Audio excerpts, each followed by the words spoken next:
everyone, and welcome back to the Just Make It Pretty podcast. Today, we are talking about social media strategy and what it takes to actually show up on social media. So, I know a lot of us, especially in home building, have heard this very surface level information about social media. It's, oh, you just got to post more, you just have to be consistent, and maybe throw up some videos here and there. And that's not all wrong, but that's not really the whole story. And that's not really how you're going to stand out on social media. So I'm bringing in a guest today that specializes in this and leading high impact social campaigns that help buyers understand the process and really build trust with these companies. So I'm super excited to have this conversation with her.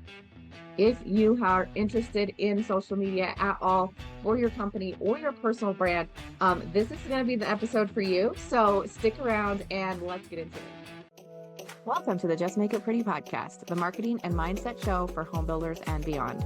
I'm your host, Sarah Haynes, and around here we go beyond pretty pictures and we get honest about what's working, what's not, and what it really takes to build better brands, better experiences, and better teams. You'll find creative ideas, practical strategies, and conversations that actually matter. I'm so glad you're here. Now let's get started. All right, everybody. Hey, we are here with Nicole Curtis, the CEO at the House of Influence, her brand new company. And Nicole, I'm just so excited to have you here with us to talk about social media today. This is going to be so much fun. Thank you for joining us. Thank you so much for having me. This is going to be so fun. Yeah, I can't wait. Like we had our little call before and I was just like, oh my gosh, like these are all the things that I've wanted to say and like I just haven't had the space. So this is going to be really fun. Yay. I can't wait. Let's do it. Awesome. So if there's any of our listeners out there that don't know you, why don't you share a little bit about how you came to start House of Influence, your history in the home building industry? I'd love to. Yeah, I'm Nicole Curtis, founder of House of Influence, and I've been working in corporate marketing for about 12 years, and most recently was a marketing director for a home builder for the last 6. And then in October, I was part of a mass layoff. So as I sat back and reevaluated what I wanted to do, I decided I wanted to stay in this amazing industry. And so now I serve as a fractional CMO and marketing strategist for home builders, for home builder adjacent brands and interior designers. And I love to I want them to stop marketing at people and start building trust through story, clarity, and connection. And so that's what's led me to start House of Influence.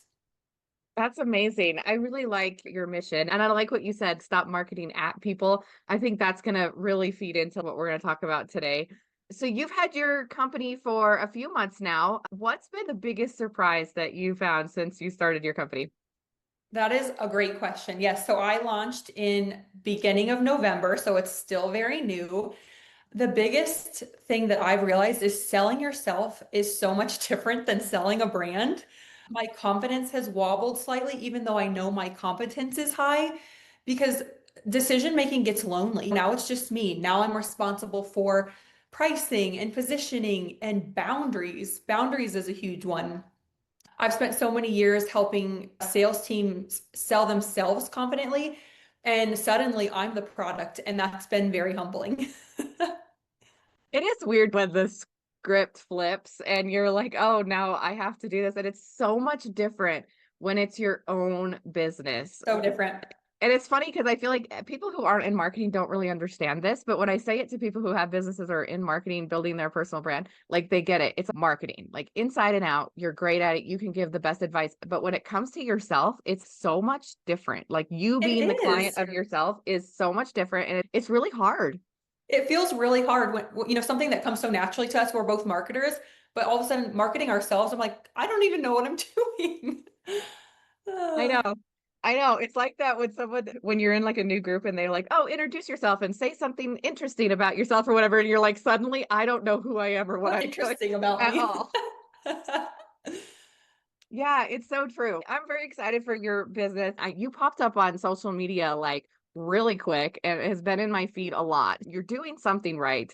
But it is a journey starting a business. So I'm excited to follow along with you and all the listeners to follow her on social media because she's doing great things. And you share a lot of really great information as well. Thank you. So today we're going to be talking about social media, but really all marketing for home builders. And I feel like there's a lot of like kind of surface level information out there about social media specifically. And I'll mention this in my intro too, but it's the info that I hear is you just need to post more or you just need to be consistent or what you should do, post videos. And it's, oh wow, that's revolutionary.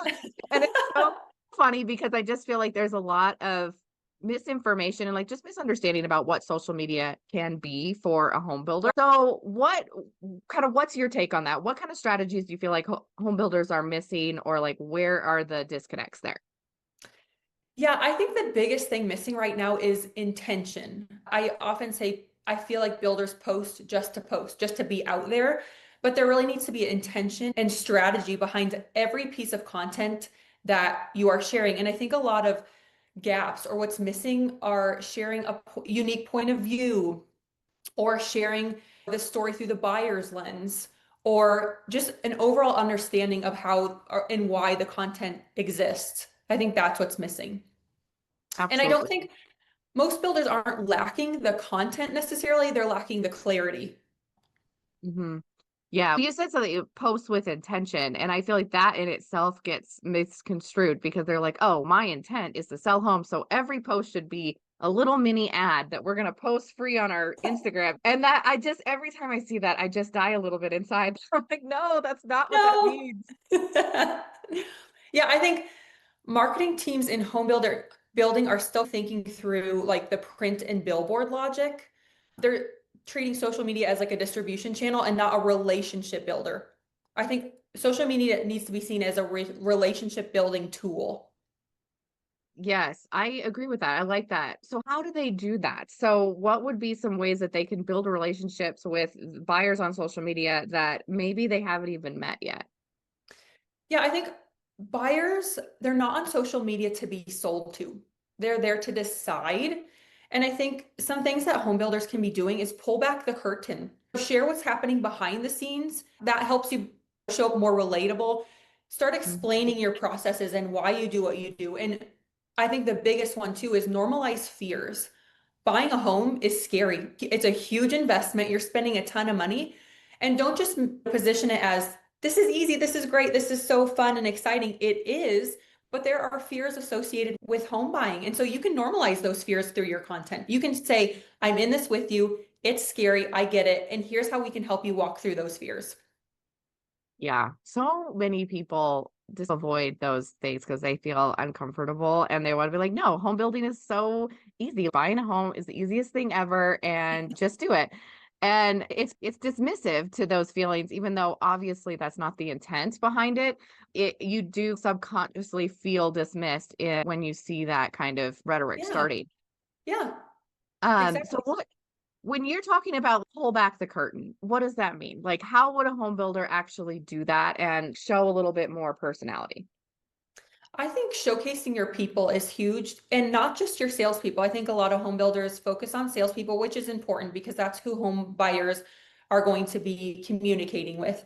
But you can share stories from your warranty team. You can share stories from your construction team. Every person in the home building company plays a part in this buyer journey. And so humanizing that. I also love when CEOs and presidents share their perspectives and maybe share what's working and what's not working and how they're involved. I think that makes it a lot more human. Yes. And I think that's how you build trust too. Absolutely. These companies, like home builders out there, like some of them are just so big. As a buyer, like you're like, oh, there's a million people a part of this company. Like they seem so big.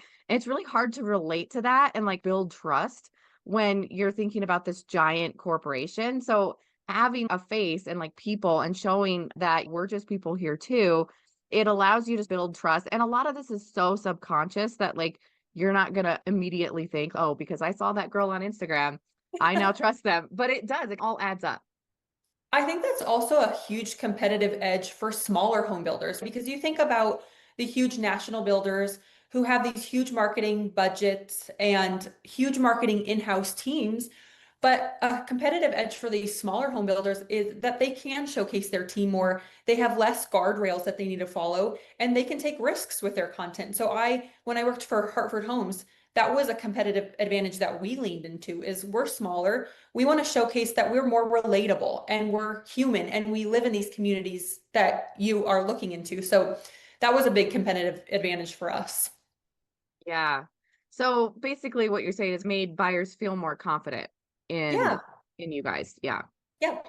Yeah, I love that. You were also telling me when we were chatting a little bit about this campaign that you did, the girl math campaign. Can you talk about that a little bit? Because it was genius. I would love to. So, for those listening who maybe don't remember or aren't familiar, a couple years ago there was this trend called girl math.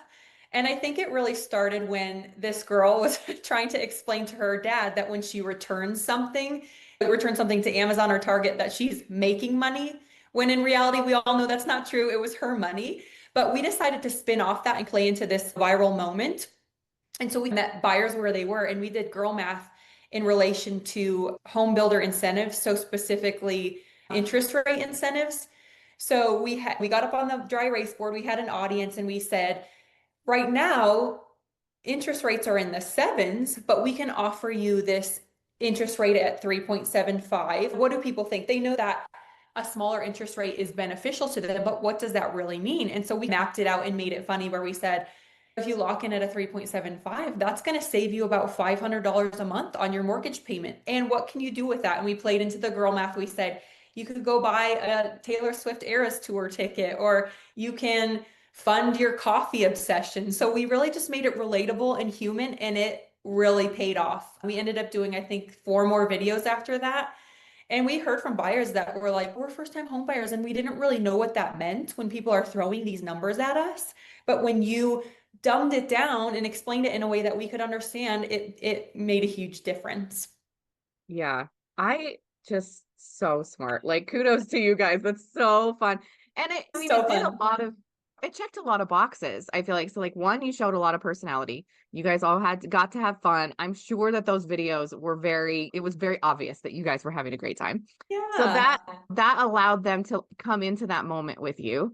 And two, you related it to something that they already understand. And it's not that like we have to dumb things down because our Yeah. buyers aren't smart.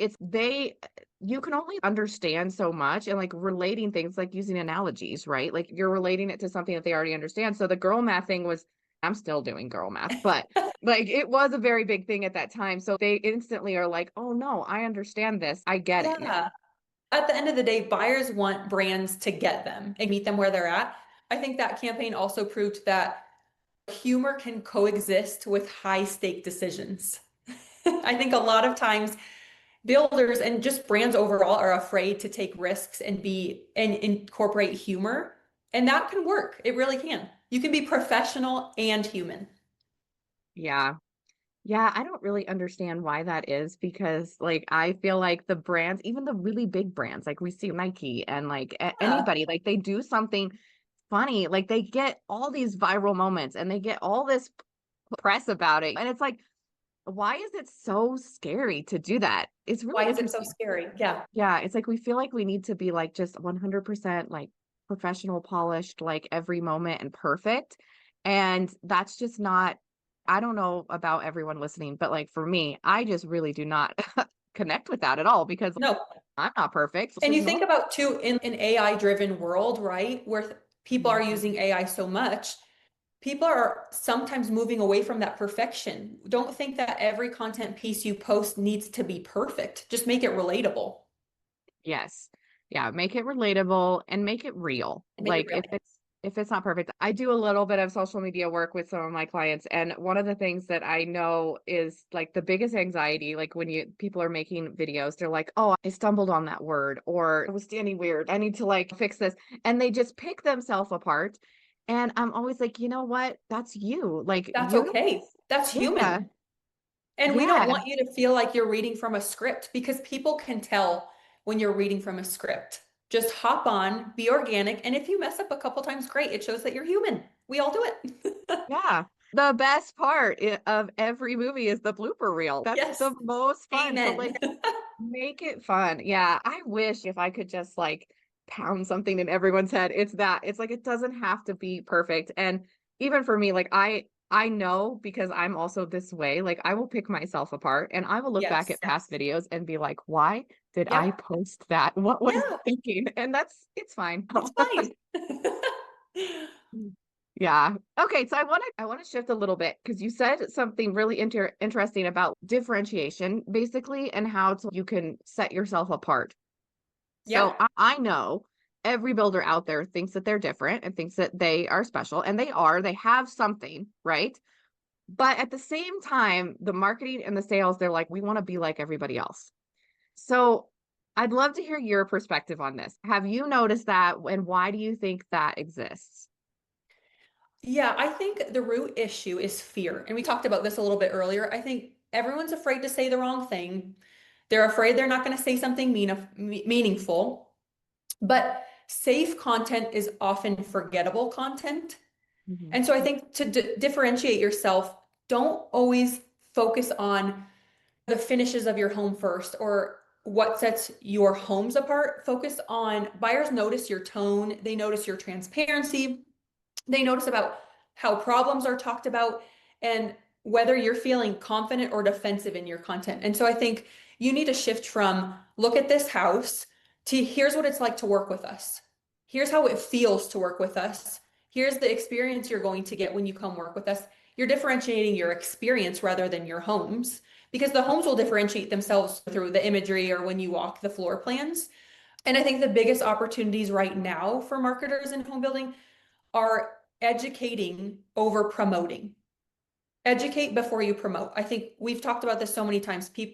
So many marketers in home building are pushing their incentives or pushing their interest rates or that kind of thing. But focus on educating first because they'll see you as a resource when they have questions or when they're wondering about something. And then involve your sales teams. I think show real people, talk about how decisions get made, and showcase the people who your buyers are going to be talking to. But then that also leads me to another thing. You should incorporate your people, but I think marketers need to set the guardrails for that and give them guidance rather than just saying, hey, salespeople, go shoot a video in one of your spec homes today. That's going to lose your core brand. Give them guidance, give them talking points, tell them where to stand, what to focus on. So I think that's like a two-part piece right there. Yeah. Oh, it definitely is. And I think that like little bit of guidance, it helps anybody like just remove some of that anxiety because like us here in marketing, like we're strategizing and thinking about this and looking at trends and we're doing this all the time. So for us, Mhm. it's, oh, we'll just do all the things that we've seen and we have the ideas, but those salespeople may not be doing that. And that they don't have the same thought process and the same strategy. So we do have to communicate and share. So that's a great tip. I know Yeah, I've worked with teams where they're like, that's just like such a light bulb moment. They're like, oh my gosh, we just have to tell them. It's like, yeah. exactly. Just give them some guardrails. Yeah.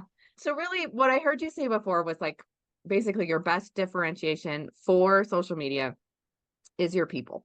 Yeah. And I think that's a really important. I want to underline that because all of these home builders out there, you have the same granite countertops, you have the same flooring, you have the same fixtures. So whatever you're trying to set yourself apart, there are other builders using those same things, but what they don't have is your people, and that's so important, I Yep. think, for builders to really latch onto.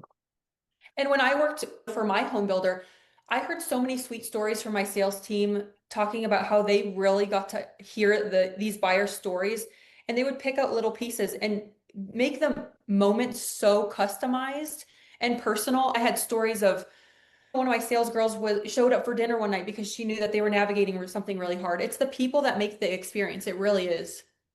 Mhm. Yeah. Yeah, and I know so many builders, they have a really great customer experience and they really do care about their buyers, but they do not talk about it.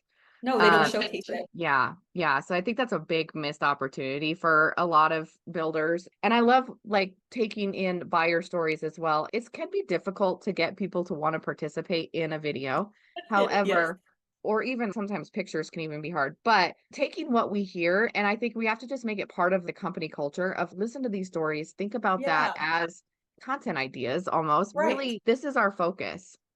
Yeah, exactly. People want to hear those real stories. Yeah. So how can you, as you're trying to educate your buyers, like how can you help buyers understand the process and not just the product? Like what are some ways on social media that you've seen that work?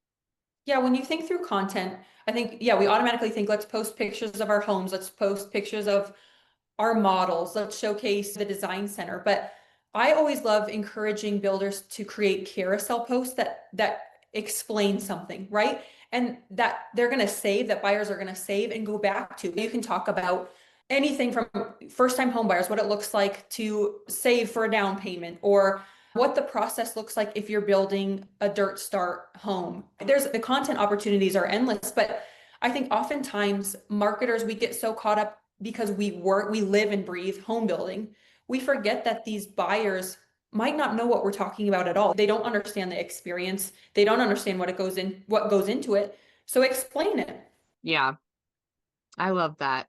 So if you were to pick something and you're like, there's one thing that you could just fix about like social media strategy and home building, what would that be? Or maybe you've already said it. What do you think it would be? Oh, I think the main thing I would say is stop chasing content and start building trust. Build That's trust so with your good. content. Yeah. That's so good. So what does that mean? Expand that a little bit. So rather than, this is going to tie back to what we said at the beginning, rather than just Yeah. posting a post, oh, today I'm going to post a model home photo, oh, I'm going to post this video about our spec, start educating, start showing your people, start creating content that buyers are going to relate to and come back to when they're questioning what kind of decisions they need to make. Build that trust. And every time you post something on social media, think about that. Is this building trust with my buyers? Use that Yeah, in the back of your mind. absolutely. I love that. Okay. All right. So I'm adding in a little game and it's the Oh, rapid fire game. I did this when I first started the podcast and then for some reason I stopped doing it. fun. So I love it. so I'm going to do it with you. So I'm going to give really short questions, true or false, or questions. So I want you to answer short, one word answers, no overthinking, just the first thing that comes to your mind. Okay? Sound Okay, good? got All it. right. Truth or myth? Builders need to be on every platform to be successful on social media. Oh, myth. Myth. For sure. I totally agree. Do buyers trust social media more than ads? Yes. Yes. Ads you're being sold to. Social media is where you can build that trust, to share that education, behind the scenes, all that. Yep. Yeah, you're starting a relationship on social rather than ads. You're starting a transaction. That's how I always Yep. think about it. Yep. Awesome. Okay, fact or fiction? Videos perform better than static image posts. I would say fact, usually. Usually. Okay. Yeah. True or false? If it doesn't convert immediately, it's not working. False. False. I've worked on some social media campaigns with some brands, and right away it might not take off, but a few weeks later you'll start seeing it gain traction. So I Mhm. would say false. Yeah, I would agree with that. It's tough because like sometimes those things do take a minute and it's really hard because like when you're thinking about like ads, right? Like you're like, oh, we got clicks right away. That's not how social media works. And sometimes you got to build up. Yep. I agree. Okay, is it true that consistency matters more than creativity? Yes. I think consistency matters a lot. Now, I'm not going to say that you should be posting every day. Mhm. No, you even twice a week is consistent, because if you post one time and then your following doesn't hear from you for several months, you're going to lose traction. So I consistency matters. Yes. Okay. Is it possible to outsource that strategy without losing your brand voice? Yes. Absolutely. That's why Absolutely. we have jobs, right? Exactly. Yep. Absolutely. Okay, true or false? Sales teams should be involved in your content creation.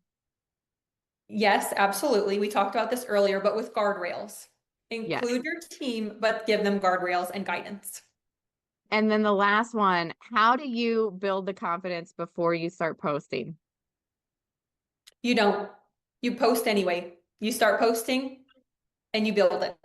Because I think oftentimes people get so caught up and worried, especially if they're just starting social media for the first time, they overthink it and then they end up not posting at all. So just start posting.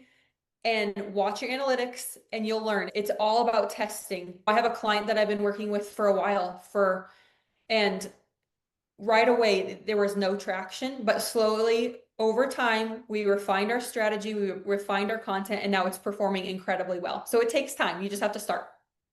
Yeah, I agree with that. It's really hard to feel ready. And like we talk about this with everything, like leadership and your career, like you're never going to feel ready. So if you're waiting for that, like you're never going to start. You're never going So to start. yeah, social media is the same exact way. All right. I've loved this conversation. Like I said, like these are things that I'm just like constantly like I feel like I'm shouting into the voids. This has been so much fun. And I really think that a lot of people, just businesses in general, they really need to view social media like a strategic business tool and Right, not, it's no longer an optional thing. Every right. business needs social media and it needs to be a part of your overall strategy. And so I'm excited about that because I feel like it just gives us so many new opportunities to show our buyers who we are that you just cannot do like on your website and No, everywhere else that we're no, marketing. exactly. This was so fun. Thank you so much for having me. Of course. So if you last word, anything else that you feel like you missed or wanted to say before we go, what's your last word to builders on their social media? Yes, I love it. I would say the builders who win aren't louder, they're clearer. They show buyers that they understand and they understand that it's a decision-making process and it's not just about the product. So I would say the builders who win aren't louder, they're clearer. Mic drop. So good. I love that when there's like little bits, right? Everyone can remember that just one sentence. So amazing. Okay, Nicole, if people want to find you after this episode, they want help with their social media or want any of the services that you offer, where can they find you and what's the best way to get in contact with you? Yes, they can find me on LinkedIn, or I have an Instagram page for House of Influence, or you can email me at houseofinfluenceco@gmail.com. Awesome. Okay. Everyone go check her out because, like I said, her social media is full of really good tips. You can learn so much just by following her. So definitely do that.